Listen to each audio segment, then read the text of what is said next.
ఈ ఉదయమున నీవు ఎవ్వరినీ కలుసుకొనక ముందు ప్రభువును కలుసుకో. నీవు ఎవ్వరినీ చూడకముందు ప్రభువును చూడు. నీవు ఎవ్వరితో మాట్లాడకముందు ప్రభువుతో మాట్లాడు. నీవు దేనిని వెదకకముందు ఆయన రాజ్యములో నీతిని వెదకు.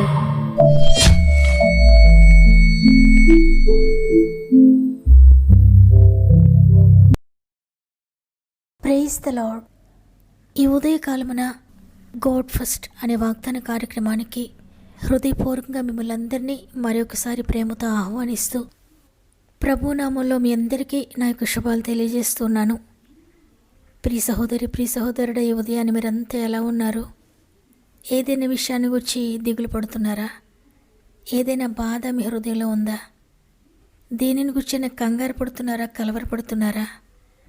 మీ ప్రతి బాధ, మీ ప్రతి సమస్య ప్రభుతో చెప్పుకోండి. ఎవరికి చెప్పుకోలేని సమస్యతో ఒకవేళ సతమతం అవుతున్నా దానిని కూడా ప్రభుతో పంచుకోండి. ఈ లోకంలో ఎవరికి చెప్పినా ఒకవేళ వారికి సహాయం చేయలేకపోవచ్చు. అయితే మీ జీవితంలో ఉన్న ప్రతి సమస్యను గురించి, ప్రతి బాధను గురించి ప్రభువుకు తెలియచేయండి. ఆయన నీ ప్రక్కన నిలిచి నీకు సహాయకుడిగా ఉండి నేను నడిపిస్తారు. దేవుని బట్టి ధైర్యం తెచ్చుకోండి. అదేవిధంగా మీ కామెంట్స్ అన్ని చదివి మీ అందరి కొరకు ప్రార్థిస్తున్నాను. మీలో ఇంకెవరికైనా ప్రే రిక్వెస్ట్ ఉంటే తప్పకుండా మీ సమస్యలన్నీ కామెంట్ ద్వారా నాకు తెలియచేయండి. తప్పక మీ అందరి కొరకు ప్రార్థిస్తున్నాను. మీరు కూడా అలసిపోకండి, విసిగిపోకండి. అదే విశ్వాసాన్ని కొనసాగించండి, ప్రార్థన కొనసాగించండి. గొప్ప విజయాన్ని మీరు పొందుకోబోతున్నారు. సమస్త మహిమ, ఘనత, ప్రభావములు దేవునికే చెల్లునుగాక. ఈరోజు దేవుడు మనకు అనుగ్రహిస్తున్న శ్రేష్టమైన వాగ్దానం జకర్యా గ్రంథము 2వ అధ్యాయము 5వ వచనము. నేను దాని చుట్టూ అగ్ని ప్రాకారముగా ఉందును. ఆమెన్. శక్తి కలిగిన ప్రాకారంగా ఉంటానని దేవుడి రోజు వాగ్దానం చేస్తున్నారు. ఇదేదో మనుషులు మాట్లాడుకునే మాటలా మీరు అనుకోకండి. ఇది నెరవేర్చగలిగిన సమర్థుడైన దేవుడు మాట్లాడుతున్నాడు. ఆయన ఒక్క మాట మాట్లాడారంటే, ఒక్క వాగ్దానం నీకు ఇచ్చారంటే ఆయన నెరవేర్చగలడు కాబట్టే నీతో మాట్లాడుతున్నారు. ఆయన అగ్ని ప్రాకారంగా ఉంటాను అంటే తప్పకుండా ఆయన అగ్ని ప్రాకారంగా నీ జీవితంలో నీ కొరకు ఉండబోతున్నారు. చూడండి, అగ్ని స్వభావాన్ని కనుక మనం పరిశీలిస్తే అగ్నిని ఎదుర్కొనే శక్తి ఇంచుమించు దేనికి లేనట్లుగా అనిపిస్తుంది. అగ్ని నీళ్లను పొంగ చేస్తుంది, నీళ్లను ఆవిరి చేస్తుంది. అగ్ని బండలను పొడి చేస్తుంది, కొండలను కరిగించేస్తుంది. అగ్ని లోహాలను కూడా నీరుగా మార్చేస్తుంది. ఇత్తడి తలుపులు, ఇనుప గడియలను కూడా కరిగించేస్తుంది. అగ్ని పర్వతాలను ఒకసారి మనం పరిశీలిస్తే వాటి నుండి ప్రవహిస్తున్న లావా పెద్ద పెద్ద బండలను కూడా కరిగించి వేయడం మనం గమనిస్తున్నాం. అంతటి శక్తి అగ్నికి ఉంది. ప్రభు మనకు తెలియజేయాలనుకుంటున్న విషయం ఏంటంటే, నేను మీకు ఆ విధంగానే అగ్ని ప్రాకారంగా ఉంటాను. అగ్ని ప్రాకారాన్ని దాటి ఏది ఎంత మాత్రమో నీకు హాని చేయలేదు అని దేవుడు తెలియజేస్తున్నారు. అయ్యా, నన్ను కాపాడండి, నన్ను రక్షించండి అని ప్రార్థిస్తూ ఉంటాం. కొన్ని చిన్న చిన్న పరిస్థితులు మనకు సంభవించినప్పుడు ప్రభు మనల్ని కాపాడగలడు అనే విశ్వాసాన్ని కలిగి ఉంటాం. కానీ కొన్ని కొండలాంటి సమస్యలు మనకు ఎదురైనప్పుడు, ఇత్తడి బల్లెము లాంటి పదునైన సమస్యలు మన వైపుకు దూసుకు వస్తూ ఉండగా, గొప్ప నదిల ప్రవాహము మనల్ని ముంచివేయబోతూ ఉండగా అప్పుడు అనుకుంటాం, ప్రభు నన్ను ఈ సమస్య నుండి రక్షించగలడా అనే సందేహం కలిగి భయపడుతూ ఉంటాం. నిరాశ నిస్పృహల్లో కొట్టుమిట్టాడుతూ ఉంటాం. అందుకే ఆయన శక్తి కలిగిన ప్రాకారము ఎంత శక్తి కలిగిందో మనకు తెలియజేయాలనే అగ్నితో పోల్చారు. నీ మీదకు వచ్చే శ్రమ, శోధన, శత్రువు ఏదైనా ఆ ప్రాకారాన్ని దాటి నీ దగ్గరికి రాలేదు.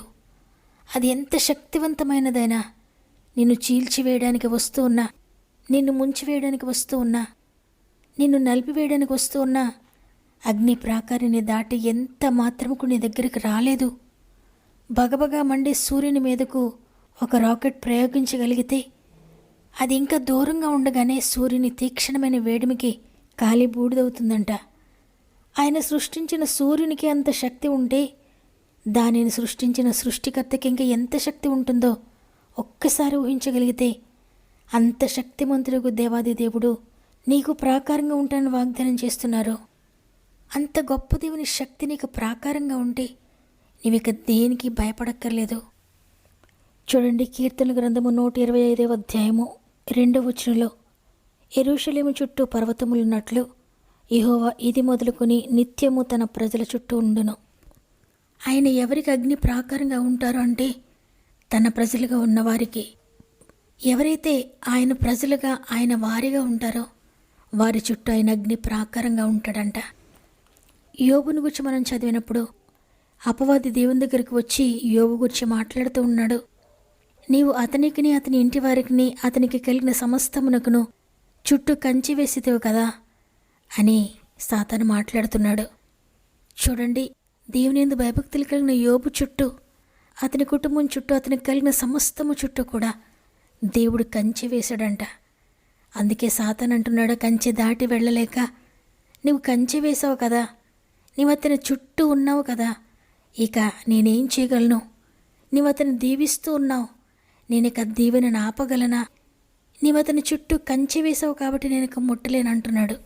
నిజమే, ఆయన కొరకు ఎవరైతే నిలబడతారో, ఆయన ఎవరైతే భయభక్తులు కలిగి ఉంటారో, యథార్థంగా నీతి కలిగి భక్తి కలిగి జీవిస్తూ ఉంటారో వారి చుట్టూ ఆయన కంచె వేస్తాడంట. కాబట్టి ఈరోజు ఈ మాటలు వింటున్న ప్రియ దేవుని బిడ్డలారా, నీ మీదకి వచ్చే శ్రమ, శోధన, శత్రువు ఏదైనా ఆ అగ్ని ప్రాకారాన్ని దాటి నేను ఎంత మాత్రం కూడా పాడు చేయలేదు. ఆ అగ్ని ప్రాకారము నీ చుట్టూ, నీ పిల్లల చుట్టూ, నీ గృహం చుట్టూ, నీ ఉద్యోగం చుట్టూ, నీ వ్యాపారం చుట్టూ, నీవేదైతే పని చేస్తున్నావో ప్రతి దాని చుట్టూ ఆయన వేస్తాడు. అందువల్ల ఆయనందు భయభక్తులు కలిగి ముందుకు సాగిపో. దేవుడే చూసుకుంటాడు నీ ప్రతి సమస్యను, ఆయనే చూసుకుంటాడు నీ ప్రతి బాధ్యతను. ఆయన అగ్ని ప్రాకారంగా నీ చుట్టూ ఉండి ఏది ఎంత మాత్రం హాని చేయకుండా ఆయనే చూసుకుంటారు. కాబట్టి ఈరోజు ఈ మాటలు వింటున్న ప్రియ దేవుని బిడ్డలారా, ఏదైనా భయముకుండా వెళ్తున్నారా? ఏమవుతుందో, ఏ శత్రువు నాపై దాడి చేస్తాడో, ఎవరు నాపై ఏది ప్రయోగిస్తారో, ఎవరు నన్ను నాశనం చేయడానికి చూస్తున్నారో, నా మీదకి లేచేవారు అనేక మంది ఉన్నారు, వారందరూ నా మీదకి వస్తే నేనేమైపోతానో, ఆ శత్రు సమూహము నా కుటుంబం మీదకి వస్తే నేనేమైపోతానో అనుకుంటున్నారా? ఎంత మాత్రం భయపడొద్దు. ప్రభువు నీ చుట్టూ ఉన్నారు. ఎంతటి శత్రువు ఏది ప్రయోగించినా ఏ ప్రయోగము కూడా నీ కంటదు, నీ బిడ్డలకు ముట్టదు, నీ కుటుంబాన్ని అంటలేదు. అగ్ని కంచె దాటుకుని దగ్గరికి రావడానికి ఎంత మాత్రం కూడా సాతానుకు కానీ వాడి అనుచరులకు కానీ అధికారం లేదు. కాబట్టి నువ్వు ఎవరిని గురించి భయపడక్కర్లేదు. ఎవరో ఏదో చేశారని, ఎవరో ఏదో నీపై ప్రయోగించారని, ఎవరైనా నీపై లేస్తున్నారని ఎంత మాత్రం ఆలోచించొద్దు. వ్యాధైనా, రోగమైనా, శత్రువైనా, ఏ బాధైనా, ఏ బంధకమైన, ఏ చీకటైనా ఏది నీ దరి చేరదో ధైర్యం తెచ్చుకో. దేవుని బట్టి నీ చుట్టూ అగ్ని కంచె వేసి నేను కాపాడుతున్న ప్రభువును స్తుతిస్తూ లేవగానే, తండ్రి ఇంతవరకు కాపాడినందుకు వందనాలు అయ్యా, నా బిడ్డలకు కంచిగా ఉన్నందుకు వందనాలు, నా వ్యాపారంలో, నా ఉద్యోగంలో, నా పనిపాట్లలో, నా వ్యవసాయంలో, నా పాడి పంటల విషయంలో, అన్ని విషయాల్లో మీరు అగ్ని ప్రాకారాన్ని ఉంచుతున్నందుకు వందనాలు అని దేవుని స్తుతించండి. ఇంకా ఒకవేళ ఎవరైనా భయపడుతూ ఉంటే ఈరోజు మీ జీవితాలను దేవునికి అప్పగించుకొని, తండ్రి వాగ్దానం చేశారు, ఇక నేను భయపడక్కర్లేకుండా నాకు ధైర్యం దయచేయండి అయ్యా, మీరున్నారని ధైర్యంగా నేను ఉండాలయ్యా అని ఈరోజు దేవుని సందం మోకరించండి. ఒక్క నిమిషం ప్రార్థన చేద్దాం. తండ్రి, నీకు వందనాలయ్యా, కేవలం నీ కృపే, నీ దయే మమ్మల్ని నిలబెట్టి ఉంచుతుంది. ఈరోజు మరలా బ్రతకమని సెలవిచ్చారు, మమ్మల్ని ఈ దినం చూడమని సెలవిచ్చారు, ఈ దినాన్ని చూచే భాగ్యం ఇచ్చారు తండ్రి. అందుబట్టి వందనాలు. గతించిన రాత్రంతా మాకు తోడయండి, మరొక దినాన్ని మాకు అనుగ్రహించి నడిపిస్తున్నందుకు వందనాలు అయ్యా. ఈరోజు వాగ్దానం చేశారు, నేను వారి చుట్టూ అగ్ని ప్రాకారముగా ఉంటానని. అగ్నికి చెదలు పట్టలేవు తండ్రి. అగ్నిని ముట్టి పాడు చేయగలిగిన శక్తి ఎవరికీ ఉండదయ్యా. అందువల్ల ఎవ్వరు కూడా భయపడక్కర్లేదు. నా తండ్రి నా చుట్టూ, నా బిడ్డల చుట్టూ, నా కుటుంబం చుట్టూ, నా పరిస్థితుల చుట్టూ అగ్ని కంచి వేశారు. నేను భయపడక్కర్లేదని ధైర్యం తెచ్చుకోవడానికి ప్రతి ఒక్కరితో మీరు మాట్లాడారని నమ్ముతున్నాను తండ్రి. పరిశుద్ధాత్మదేవ ఈరోజు మా మధ్యలోనికి దిగిరండి, అగ్నిలా దిగిరండి నాయన. ఏ చెదలున్నాయో, ఏ వ్యర్థమైన పరిస్థితులు ఉన్నాయో, ఏ కుటుంబంలో ఏ చీకటి ఉందో, నీకు ఇష్టం లేని కార్యములున్నాయో, పాపముందో, వ్యసనాలున్నాయో, నీకు దూరం చేస్తున్న ప్రతి పరిస్థితిని కాల్చివేయండి తండ్రి. నీకు ఇష్టం లేని ప్రతి దాన్ని కాల్చివేయండి అయ్యా. వారిని నీకు దూరం చేస్తున్న ప్రతి దాన్ని కూడా మీరు కాల్చివేసి బూడిదిగా చేయండి తండ్రి. నిన్ను దూరం చేసే పరిస్థితి ఒక్కటి కూడా ఉండకూడదయ్యా. అద్భుతకరంగా నడిపించండి నైనా మా ఆత్మీయ కుటుంబాన్ని తండ్రి. ప్రాముఖ్యంగా ఎంతోమంది బిడ్డలు వారి సమస్యలు తెలియజేస్తున్నారు. భయంకరమైన పాపపు బంధకాల్లో ఉండి కుటుంబము బంధకాల్లో ఉందని, రక్షణ కార్యములు జరగడం లేదని ఎంతోమంది కలవరపడుతున్నారయ్యా. ప్రతి కుటుంబంలో రక్షణ కార్యములు జరిగిస్తున్నారని నమ్ముతున్నాను. ప్రతి కుటుంబంలో ఎంతమంది అయితే వ్యాధితో నొప్పితో ఉన్నారో ప్రతి ఒక్కరిని ముడుతున్నారని నమ్ముతున్నానయ్యా. ఎంతమంది ఆర్థిక బంధకాల్లో నలిగిపోతున్నారో ప్రతి బంధకాన్ని కొట్టివేస్తున్నారని నమ్ముతున్నాను తండ్రి. ఎంతోమంది జీవితాలు, కుటుంబాలు విడిపోయి విచ్ఛిన్నమైపోయి భార్యాభర్తలు దూరంగా ఉండి ఎంతో కాలంగా నలిగిపోతున్న పరిస్థితులు ఉన్నాయి తండ్రి. ప్రతి కుటుంబాన్ని కట్టండి అయ్యా. భార్యాభర్తలను తిరిగి కట్టండి తండ్రి. వారి జీవితాన్ని తిరిగి బాగు చేయండి. ఎంతోమంది ల్యాండ్ ఇష్యూస్తో, ఇంటి సమస్యలతో, కుటుంబ సమస్యలతో కోర్టు కేసు అనుభవిస్తున్నారయ్యా. ప్రతి ఒక్కరిని అద్భుతంగా విడిపిస్తున్నారని నమ్ముతున్నాను. నీ కృపే వారిని విడిపించాలి నాయనా. నీ కృపే వారిని దాటించాలి తండ్రి. అంతేకాకుండా ఎగ్జామ్స్ రాసిన బిడ్డలందరినీ నీ చేతిలో పెడుతున్నానయ్యా. అద్భుతకరంగా రాయడానికి సహాయం చేయండి. వ్యవసాయాలను దీవించండి నాయనా. వ్యాపారాలను దీవించండి అయ్యా. పాడి పంటలను దీవించండి తండ్రి.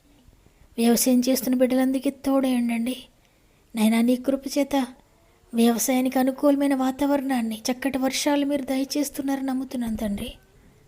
ఎంతమంది అయితే స్వంత గృహాల్లోకి నలిగిపోతున్నారో నీ కృప చేత స్వంత గృహాలు దయచేయండి తండ్రి. ఎంతమంది విశ్వసిస్తున్నారో వారందరి జీవితాల్లో ప్రతి గర్భమును ముట్టి గర్భఫలం దయచేస్తున్నందుకు వందనాలు. ఈరోజు పుట్టినరోజులు, పెండ్లి రోజు జరుపుకున్న వారందరినీ కూడా చేతులు పెడుతున్నాను. సంవత్సరం అంతా తోడుగా ఉండండి. ఏదైనా మనం ప్రారంభిస్తూ ఉండగా ఈరోజంతా ఆత్మీయ కుటుంబం అంతటికి తోడండి నడిపిస్తారని యేసయ్య పరిశుద్ధమైన నామములో అడిగి వేడుకుంటున్నాను తండ్రి. ఆమెన్. ఈరోజు ఈ వాగ్దానాన్ని విన్న ప్రియ చెల్లి, ప్రియ తమ్ముడు, నీ కుటుంబాన్ని బాధించడానికి ఏది ప్రయత్నిస్తున్నా కంగారు పడకండి. ఎందుకంటే దేవుడే నీ కుటుంబం చుట్టూ అగ్ని ప్రాకారంగా ఉంటాను వాగ్దానం చేశారు. అగ్ని ప్రాకారాన్ని దాటి నిన్ను బాధించుకునే శక్తి దేనికి లేదు. నమ్మిన వారందరూ ఆమెను కామెంట్ చేయండి. మీ ఇష్టాన్ని తెలియజేస్తూ వాగ్దాన్ని మీకు అనుకూలమైతే లైక్ చేయండి. తెలిసిన వారందరికీ షేర్ చేయండి. దేవుని చిత్తమైతే తిరిగి రేపు అందరం కలిసి ఆయనను స్తుతిందాం. అంతవరకు ప్రభు మీకు, మీ కుటుంబాలకు తోడేండి నడిపించును గాక. God bless you.